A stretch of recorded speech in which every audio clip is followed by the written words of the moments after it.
पुलवामा में आतंकी हमले में शहीद हुए सीआरपीएफ जवानों में राजस्थान के राजसमंद के नारायण लाल गुर्जर का नाम भी शामिल है। नारायण लाल गुर्जर की शहादत की खबर मिलते ही पूरे इलाके में मातम पसर गया और शहीद नारायण लाल के परिवार को ढांढस बंधाने के लिए इलाके के लोग जमा हो गए। वहीं पति की शहादत की खबर मिलने के बाद बेहाल हुई उनकी पत्नी और बेटी को संभालना मुश्किल हो गया।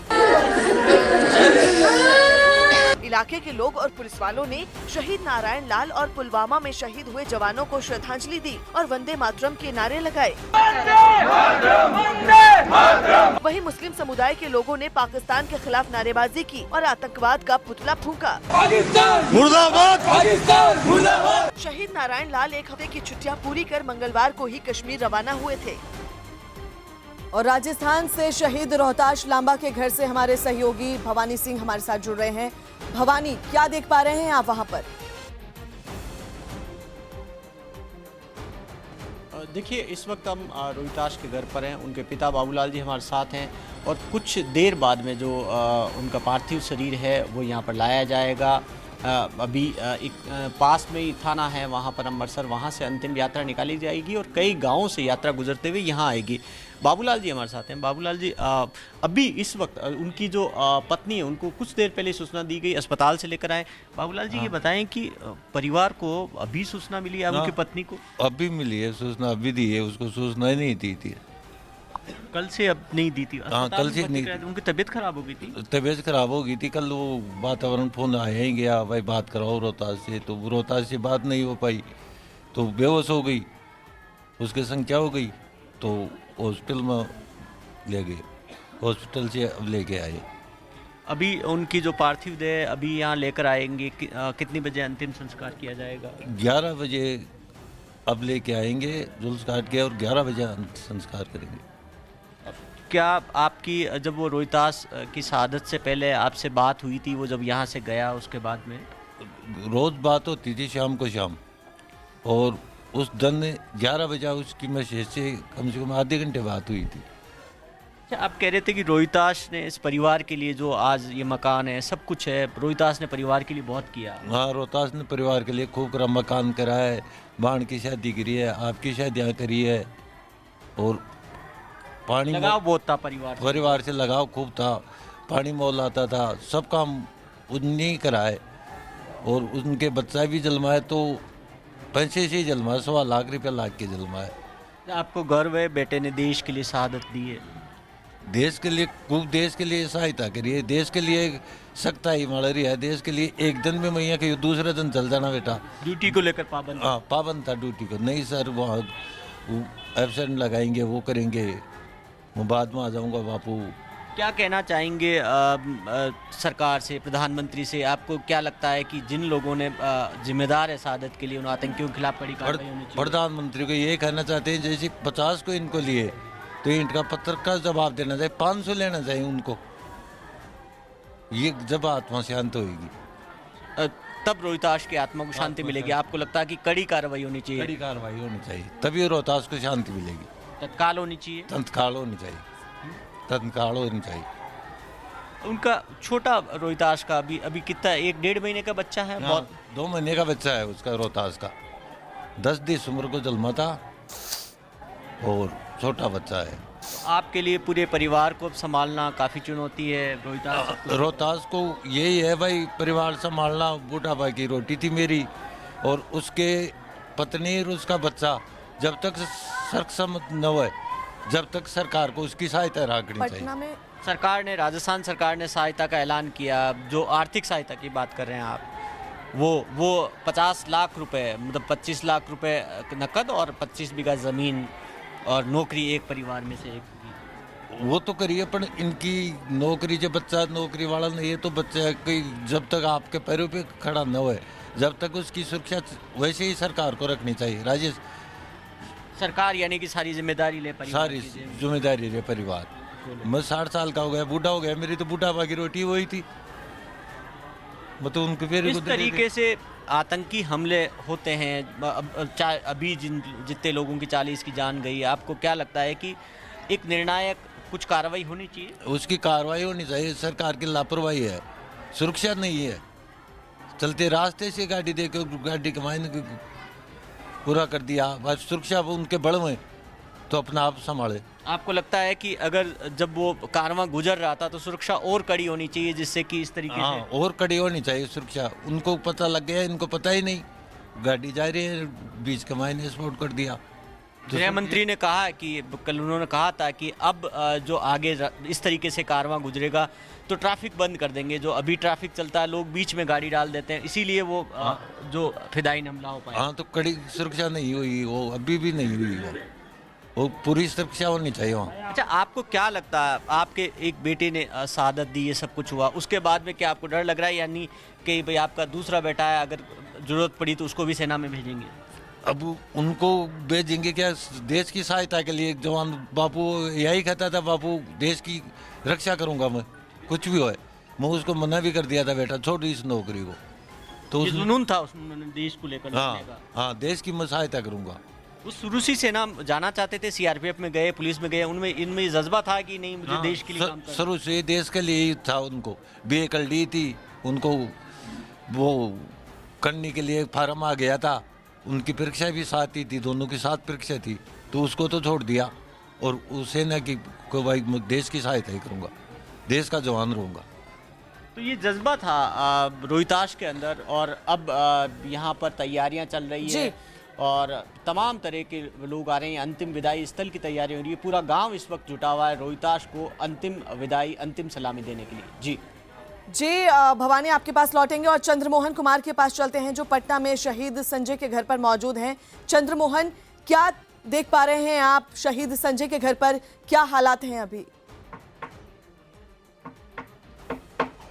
बिल्कुल सीधे तौर पर हम आपको तस्वीरें दिखाने की कोशिश करेंगे। यहाँ पर तैयारी चल रही है शहीद संजय कुमार सिन्हा के पार्थिव शरीर के आने की, और आप साफ तौर पर देख सकते हैं गांव के पूरी तरह से लोग यहाँ पर इकट्ठा हो रहे हैं। तमाम अधिकारी लोगों का भी पहुँचना शुरू हो गया, और जब से संजय कुमार सिन्हा के शहीद होने की खबर आई है उसके बाद से ही लगातार लोग बैठकर इंतज़ार कर रहे हैं कि आखिर उनका पार्थिव शरीर यहाँ पर कब पहुँचेगा। परिवार वालों में रो रो कर बुरा हाल है। जो पिता कभी पिछले 8 तारीख को यहाँ पर बैठकर अपने बेटा को विदा किए थे, आज वो उनके पार्थिव शरीर का इंतज़ार कर रहे हैं। ये बताइए, 8 तारीख को जब घर से गए थे संजय जी, क्या बोलकर गए थे? बोल के ही जब गया था कि शादी के बारे में, कि बच्ची के बाद 2 जगह से 3 जगह से चला था कि ठीक नहीं हुआ था, कि से हम जा रहे हैं, नागालैंड बदली हो गया है, 15 दिन के जर्नी में आवेंगे तो सब तय कर लेंगे। गाय लाइस था, उसके इंतजाम सब आवेंगे तो कभी घर के जितना भी इंतजाम है जो करके आओ, जाके ज्वाइन करेंगे नागालैंड। संजय जी घर आते थे जब, तो किस तरह की बातें घर में होती थी, क्या करना है आगे? मैंने उनके उसको आने के बाद परिवार का कोई दुख का बात सोचने ही नहीं देता था। जो भी कमी रहता था वो पूरा करता था अपने दिल से, पूछ के, समझ गए। प्यार का कोई अंत नहीं था, परिवार के ऊपर जितना प्रेम था। जब यह खबर आई आपके पास कि अब वो शहीद हो गए हैं, तब आप क्या कर रहे थे, क्या महसूस हुआ तब आप? समाचार सुन रहे थे। तो समाचार में देखे कि गाड़ी अति किया, उग्रवाद उड़ा दिया। तो हम घर में पूछे कि सर संजय जम्मू है कि जम्मू से श्रीनगर चला गया?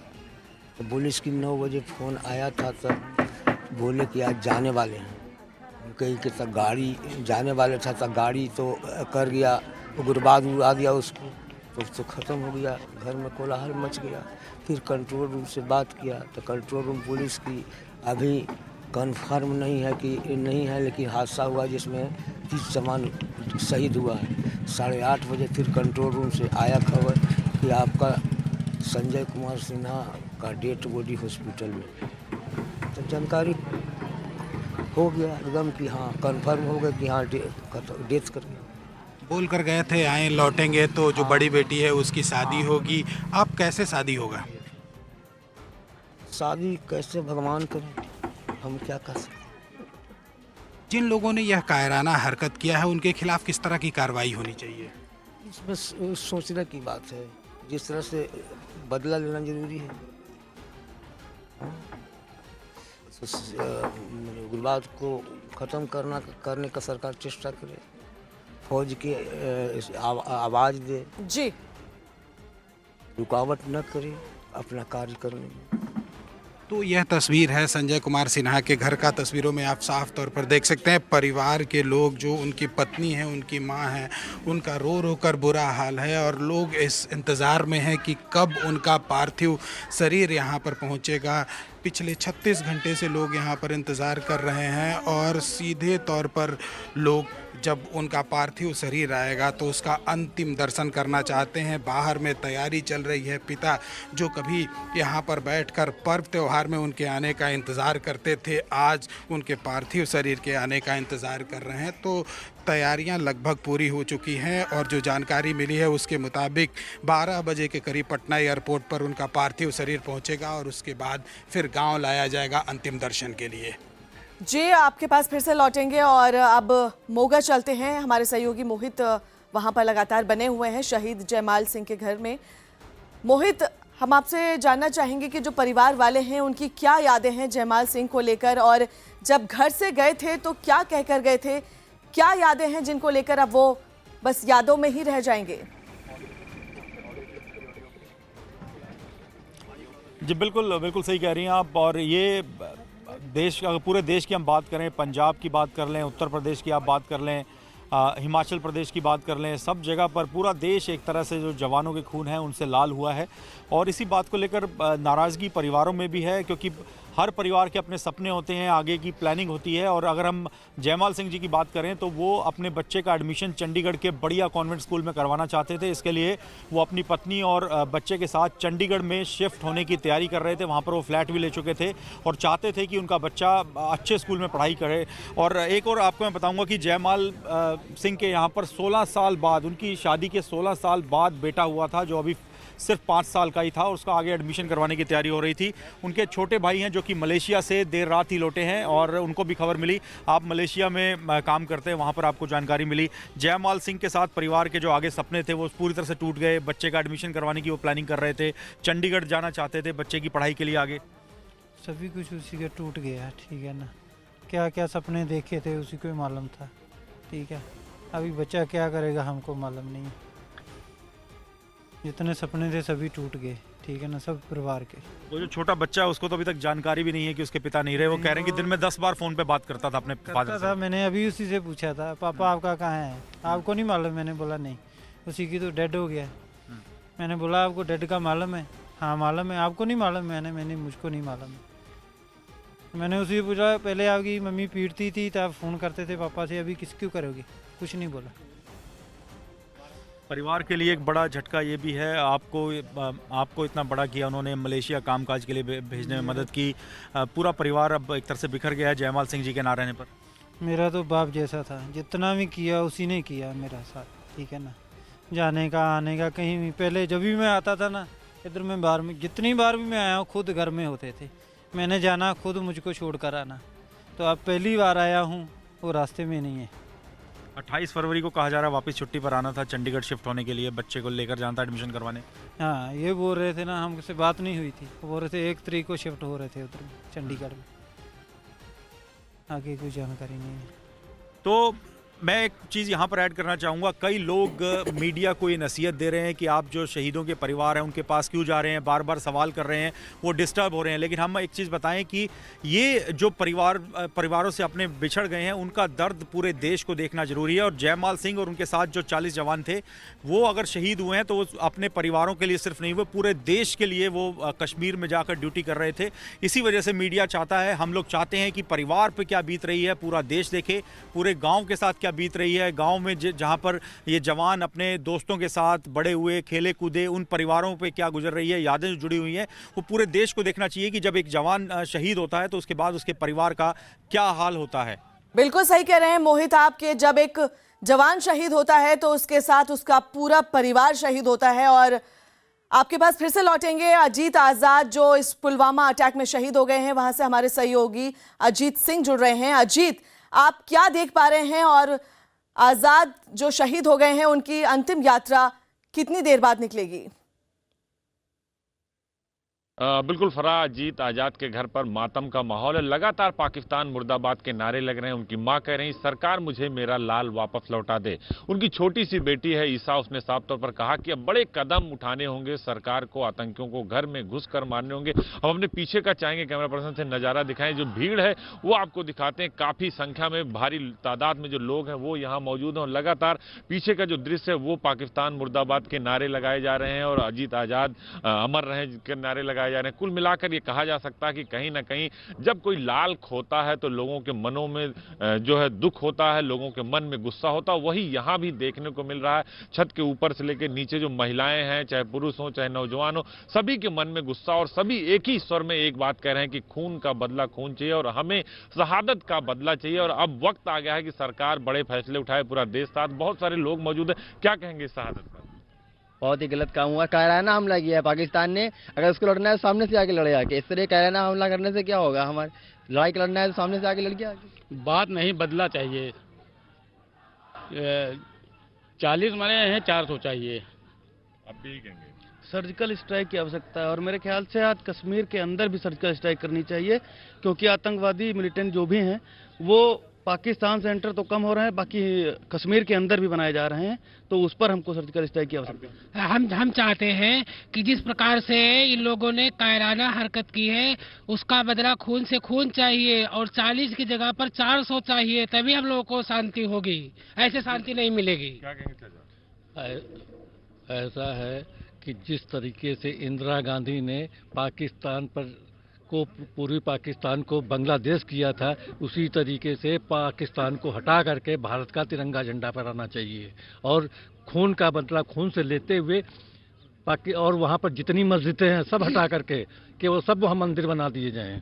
तो देखा जो लोग हैं फराह काफी गुस्से में है। सबका कहना है कि बदला चाहिए, हमें किसी भी सूरत पर बदला चाहिए। उनका पार्थिव शरीर रखा हुआ, सुबह से लोग आ रहे हैं उनके अंतिम दर्शन के लिए। तांता लगा हुआ है। जो सीआरपीएफ की टुकड़ी है वो भी आ चुकी है। कुछ देर बाद उन्हें सलामी देने के बाद उनकी जो अंतिम यात्रा है वो यहाँ उनके घर से, जो लोक कॉलोनी है यहाँ से जाएगी और लगभग 6 से 7 किलोमीटर की दूरी बताई जा रही है। जो आला अफसर है वो भी आ चुके हैं और परिजनों से बात कर रहे हैं। जो लोग हैं वो भी आ चुके हैं। जो मन में लोगों के गुस्सा है वो आप सीधे तौर पर देख सकते हैं। पीछे जो नारेबाजी हो रही है वो भी आप देख सकते हैं। लगातार पाकिस्तान मुर्दाबाद और हिंदुस्तान जिंदाबाद के जो नारे लग रहे हैं, वो जो लोग हैं वो काफी गुस्से में है और गुस्सा दिख रहा है, लोगों के चेहरे पे दिख रहा है, लोगों के आंखों में आंसू है, लेकिन मन में गुस्सा। और साफ तौर पर सभी लोग यही कह रहे हैं कि अब बदले का वक्त आ गया और हमें बदला चाहिए किसी भी वक्त सूरत में, क्योंकि लगातार ये शहादतें हो रही है और कब तक ये शहादतें होंगी। सरकार को बड़े कदम उठाने चाहिए। हालांकि प्रधानमंत्री ने तीनों सेनाओं को खुली छूट दे दी है, उनको फ्री हैंड कर दिया गया है, लेकिन फिर भी लोग ये कह रहे हैं कि इस शहादत का बदला शहादत से होनी चाहिए, खून का बदला खून होना चाहिए। 40 के बदले 400 चाहिए। फरा बिल्कुल अजीत, और लोगों में गुस्सा है और लोगों का ये कहना है कि पाकिस्तान ने कायराना हरकत की है और उसका बदला लेना चाहिए और 40 की बजाय पाकिस्तान के 400 सर चाहिए हिंदुस्तान को। और अब राजस्थान चलते हैं, हमारे सहयोगी भवानी वहां पर शहीद रोहतांग के घर में मौजूद हैं, जिनकी पत्नी को जब ये खबर मिली कि अब उनके पति इस दुनिया में नहीं रहे हैं तो वो बेहोश हो गई। उनका 2 महीने का बच्चा है जिसके सर से पिता का साया छिन गया। बाबूलाल उनके पिता से लगातार भवानी बात कर रहे हैं। भवानी, हम आपसे जानना चाहेंगे कि बेहद दर्दनाक ये लम्हा है उस परिवार के लिए जिसने अपना बेटा खो दिया, और क्या देख पा रहे हैं आप? पिता की क्या यादें हैं और क्या वो बात कह के गए थे जो उनके जहन में आज भी है? देखिए इस वक्त रोहिताश के घर पर हम इस वक्त, और इस वक्त कुछ देर बाद में रोहिताश का पार्थिव देह यहाँ पर लाया जाएगा। उसकी तैयारियां शुरू हो गई है। घर पे तमाम जो लोग हैं, क्योंकि उनकी पत्नी को अभी सूचना दी गई है इसलिए थोड़ा सा मुश्किल हो रहा है। उनका भाई जो सामने बैठे हैं जितेंद्र, काफ़ी मुश्किल में है। कल से पूरे परिवार में इसी को केवल पता था, बाकी किसी को जानकारी नहीं थी। उसके बाद में जितेंद्र से हम कोशिश करेंगे बात करने के लिए। जितेंद्र, काफ़ी मुश्किल है आपके लिए, आपने अपने भाई को खोया। आज उनकी पार्थिव देह अभी लाई जा रही है। हाँ जी, लाई जा रही है। अब आपकी भाभी को सूचना नहीं दी थी आपने? बहुत लेट दी थी। हाँ, सूचना नहीं दी थी। काफ़ी मुश्किल हो रहा है उनके सामने, अभी भी हम देख रहे हैं संभाल नहीं पा रही थी। क्या कहना चाहेंगे आप अपने भाई के लिए? हम बता रहे थे कि वो काफ़ी ड्यूटी को लेकर बड़े पाबंद थे। हाँ, वो हमेशा अपनी छुट्टी ऑफ होने से एक दिन पहले चला जाता। बोला कलेक्टर साहब और कमांडर साहब, पांडे साहब मेरे पे विश्वास करते, मैं इसका स्पेशल सिक्योरिटी, उनकी सिक्योरिटी मैं लगा रहता हूँ, तो एक दिन पहले चला जाता था। पर ट्रेन लेट ना हो जाए, मिस ना हो जाए, इस वजह से एक दिन पहले जाता था ड्यूटी पे। इतना करते हुए निष्ठ था। आज पूरा गांव, सारे लोग आए हैं यहाँ पर अंतिम विदाई उनको देने के लिए। अपने भाई को आप किस तरीके से विदाई देना चाहेंगे? और देखो, गर्व तो मुझे भी, मेरे घर वालों को भी, मेरे गांव को और मेरे को सभी देशवासियों को उस पर गर्व है। लेकिन उस कायराना हरकत है ना, उसका दुख हो रहा है। कायराना हरकत की है ना उन्होंने, आतंकवादियों ने, सामना होता तो सामना करके दिखाते, उससे 20 पे भारी पड़ जाता। वो इतना अट्ठा कट्टा बंदा था, उसका 2 बार एनकाउंटर किया भी है उसने आतंकवादियों का। बहादुर था आपका भाई, आप कह रहे हैं कि अगर सामना होता तो वो उनको जवाब देता। उसकी बहादुरी की वजह से कलेक्टर साहब और सीओ साहब साथ रखते थे उसको। भाई बहादुर है, कभी निडरता नहीं दिखाता, कायरता कभी जिंदगी में उसके थी ही नहीं। जो कायराना हमला हुआ उसके लिए क्या कहना चाहेंगे? क्या उन कड़ी कार्रवाई होनी चाहिए? हाँ, कड़ी कार्रवाई होनी चाहिए। उम्मीद है मोदी जी से भाई ज़रूर कुछ ना कुछ कार्रवाई करेंगे पाकिस्तान पे। जैसे बांग्लादेश पाकिस्तान से अलग किया, उसी तरह पाकिस्तान के 4 टुकड़े कर दे और उसको कमज़ोर देश बना दे एकदम। आपको लगता है वक्त आ गया जब पूरा कड़ा जवाब देने का? आप जिस तरीके से कह रहे हैं कि पाकिस्तान पे कड़ी कार्रवाई हो, जो लोग आतंकवादी हरकतों को अंजाम देते हैं उन लोगों पर कार्रवाई होनी चाहिए। हाँ, ज़रूर उनके पीछे हो, उनके लिए भी ज़रूर कार्रवाई होनी चाहिए। सर्जिकल स्ट्राइक कुछ काम नहीं चलेगा, युद्ध लड़ना पड़ेगा। जो गितर वाला युद्ध हुआ था वो दोबारा करने की ज़रूरत है। पाकिस्तान बांग्लादेश अलग किया था, अब की बार 4 टुकड़े कर दो उसके। और ज़रूर युद्ध की ज़रूरी है, सर्जिकल स्ट्राइक की ज़रूरी नहीं। अच्छा जितेंद्र, आप पे पूरी जिम्मेदारी आ गई। बच्चा उनका छोटा सा, आप कह रहे थे कि वो एक कार्यक्रम बच्चे का जो जलवा पूजन का करके गए थे, छोटा बच्चा। हाँ, वो 27 जनवरी को आया था 15 दिन की छुट्टी लेके, और बच्चे का डेट ऑफ बर्थ 8 दिसंबर था। वो 1-1.5 महीने का था। 27 तारीख जलवा पूजन था और 1 तारीख वो ड्यूटी पे गया था 15 दिन की छुट्टी पूरी करके। बोला मुझे इस साल की पूरी छुट्टी बाकी है, मैं मार्च में आऊँगा 1.5 महीने की छुट्टी लेके।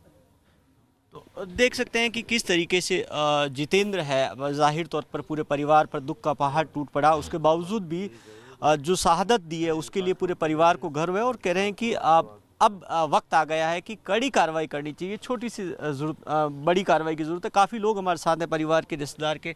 आप क्या कहना चाहेंगे? क्या आपको लगता है कि वक्त आ गया कड़ा जवाब देने का? बिल्कुल ही एक्शन होना चाहिए और एक्शन मजबूत होना चाहिए। ऐसा नहीं कि ये हल्की फुल्की छोटी कार्रवाई करके सर्जिकल स्ट्राइक करके कोई कार्रवाई कर दी। सर्जिकल स्ट्राइक से भी बड़ा जवाब की जरूरत है। बिल्कुल आवश्यकता है। लेकिन इसको खत्म कर दो बस। चाहे देश का विकास रुक जाए तो कुछ दिन के लिए, लेकिन इस आतंकवाद को बिल्कुल खत्म कर दो एक बार। देखिए, जाहिर तौर पर लोगों के अंदर यहाँ गुस्सा है। ये चाहते हैं कि जो सही सलामी तब होगी शहीदों की, जो शहीद हुए उनके लिए, जब कड़ी कार्रवाई होगी और जवाब छोटा नहीं होना चाहिए, इस बार बड़ा होना चाहिए और सर्जिकल स्ट्राइक से भी बड़ा जवाब होना चाहिए। गांव के अंदर पूरी तैयारियां हो रही है और अंतिम यात्रा उनकी जिस थाने से पार्थिव देह ला जा रही है, उनसे गांवों से अंतिम यात्रा निकालते हुए, यानी तकरीबन 10 गांवों से अंतिम यात्रा गुजरेगी, श्रद्धांजलि अर्पित की गई। ये श्रद्धांजलि यात्रा है। आसपास के बड़ी संख्या के अंदर गाँव के लोग अंतिम संस्कार में, अंतिम यात्रा में, अंतिम विदाई में शामिल हो रहे हैं। जी भवानी, हम आपके पास लौटेंगे और ये तस्वीरें हम आपको दिखा रहे हैं बनारस की, जहां पर शहीद रमेश यादव की अंतिम यात्रा यहां से निकाली जा रही है और हजारों की संख्या में लोग इस अंतिम यात्रा में शामिल होने के लिए पहुंचे हैं। तिरंगा लोगों के हाथों में है और शहीद रमेश यादव अमर रहे के यहाँ पर लोग नारे लगा रहे हैं और रमेश यादव भी पुलवामा अटैक में शहीद हुए हैं, जिसके बाद इनका परिवार मातम में डूबा हुआ है। बनारस के रहने वाले थे रमेश यादव, जो पुलवामा अटैक में शहीद हो गए हैं और उनकी अंतिम यात्रा में सैकड़ों की संख्या में लोग जुटे हैं जिनके हाथों में तिरंगा है और शहीद रमेश यादव अमर रहे के यहाँ पर नारे लगाए जा रहे हैं। इस तरह से उनको श्रद्धांजलि दी जा रही है और सबका यही कहना है कि शहादत का बदला लिया जाए और 40 की जगह 400 सिर चाहिए पाकिस्तान के, जिस तरह से कायराना हरकत की है। आज पूरा देश गम में डूबा हुआ है क्योंकि 40 जवान नहीं शहीद हुए हैं, ये 40 परिवार उजड़े हैं और वो 40 परिवार इस वक्त देश से जवाब मांग रहे हैं कि इस शहादत का बदला लिया जाए।